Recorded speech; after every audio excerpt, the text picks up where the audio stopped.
Hello, dear ones. Father Peter John, coming to you from All Saints Orthodox Church in Bloomington, Indiana. Christ is in our midst. This week we celebrate a woman named Kassiani.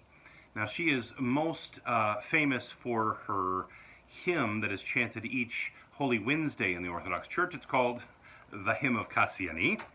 But there is much more to be known about her. I wanted to share just a couple of facts about her life today. She was from Constantinople, lived during the 9th century, and was apparently being considered as a possible candidate for the wife of the young emperor at the time. But when he encountered her, he was, I think, perhaps intimidated. Maybe his pride was hurt because she was very intelligent, and she had quick responses for his quick-witted remarks, and I think he wasn't crazy about that. So anyway, she ended up going on, though, to become a monastic. She's founded a monastery outside of Constantinople. She was the abbess, and she spent her life, among other things, writing hymns for the church. There are, I believe, 23 hymns of hers that we use in the liturgical services throughout the year. And as I mentioned, her most famous is the Hymn of Kassiani.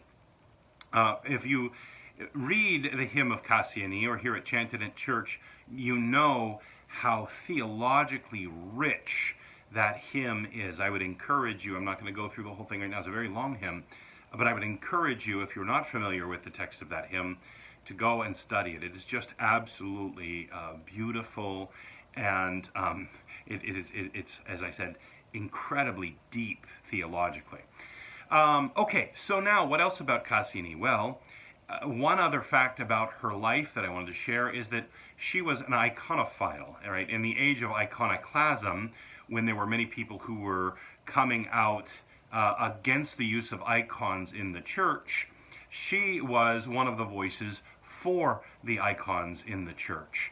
And she was actually, at one point, scourged because of her position on icons in the church. If you don't know what scourging is, Jesus, was scourged before he was led away to crucifixion.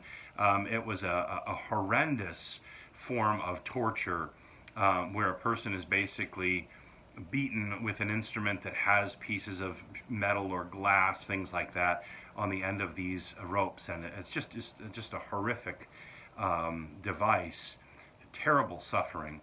So she, Kassiani, was so committed to what she believed to be the truth about Christ and the church, the teachings of the church, and in this particular instance, the teachings about the use of holy icons in the worship of the church, that she was willing to suffer terribly for the holy icons. This is her icon here, and she was, again, she also is noted for having, I mentioned her quick wit, and she was very intelligent.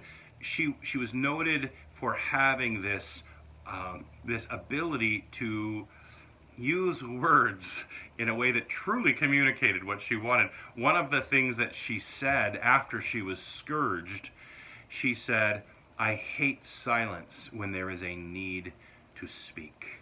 I hate silence when there is a need to speak."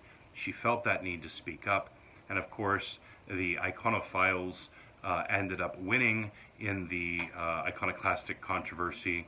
And now, to this day, we have the use of the beautiful and helpful and instructional icons in the church. So thanks be to God. For St. Kassiani, may she pray unto God for us. Christ is in our midst. He is and ever shall be.